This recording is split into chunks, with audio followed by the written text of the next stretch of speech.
Now to an extraordinary look inside the world of Apple, the company that makes those gadgets that millions of us love. Nightline anchor Bill Weir was granted exclusive access to a factory in China run by Apple's biggest supplier and brings us, this is a fascinating It's really report. something. No one has seen exactly what goes on in there. For years we've been asking the world's most valuable company for a glimpse inside. For years they said no.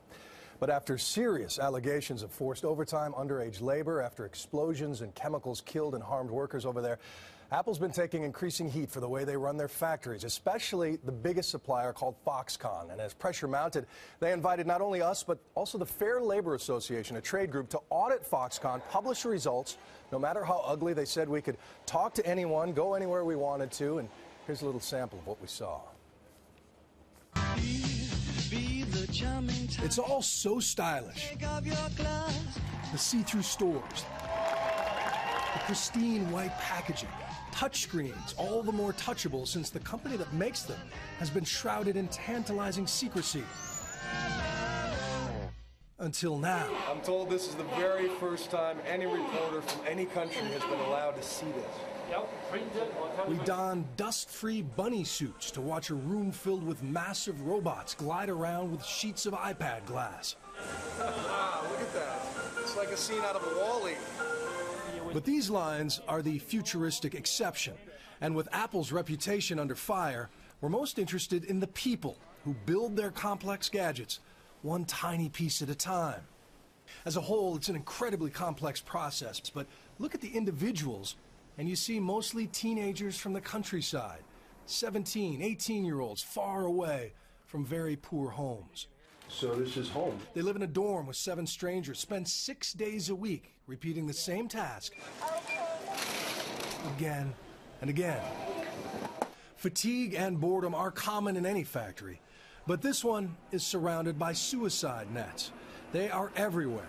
A horrifying reminder of 18 workers who jumped from the buildings here at Foxconn City in the past few years. The suicide rate in this massive company is lower than average in China, but after people jumped in such a sobering cluster, Foxconn opened a counseling center and raised starting wages about 25 cents an hour. I wonder, though, if it wasn't for the spate of suicides, did it take something that severe to make you rethink how you treated your workers here? I think absolutely. What we are facing are changing in a much rapid pace than we could have anticipated in the past. Right? So we're also changing. As the Fair Labor Association collects employee grievances on, get this, iPads. You can be honest. We talked to dozens of employees, on camera and off, and the most common complaint, low pay. Most, like Zhao Xiaoying, can't afford to live with their own children, much less buy one of the products they help build. While she carves thousands of Apple logos onto the backs of iPads every shift, she's never actually seen a working iPad. What do you want the people who end up buying this to know about you? I want them to know me, she says. I want them to know we put a lot of effort into this product, and when they use it, please use it with care. By our standards, it is really soul-crushing work, but we also visited some villages where a lot of these people come from, and they say their lives are better because of the factories. The alternatives are so much worse. There's still a lot of sweatshops there.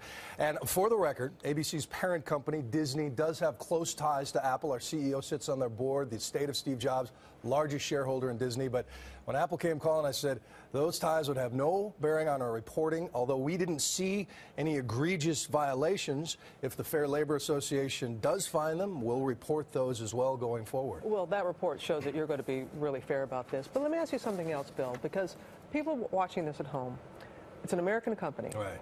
They employ, what, 1 million people? 1 million people. 3,000 were hired the day that you were there, and a lot of folks are saying, couldn't those be jobs here in the U.S.? I wondered the same thing, but you realize it's not just the cheap labor. It's not just people willing to do that and live in dorms for $2 an hour. It's the ecosystem. You have no idea the scale. The Chinese decided 30 years ago we're going to take millions of little pieces from thousands of different places and build stuff faster than anybody.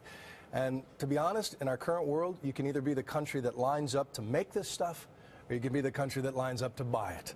But it's impossible to be both. All right, Bill, thank you. Again, just absolutely fascinating. He will have much more on that stunning and exclusive report on World News and a special edition tonight on Nightline.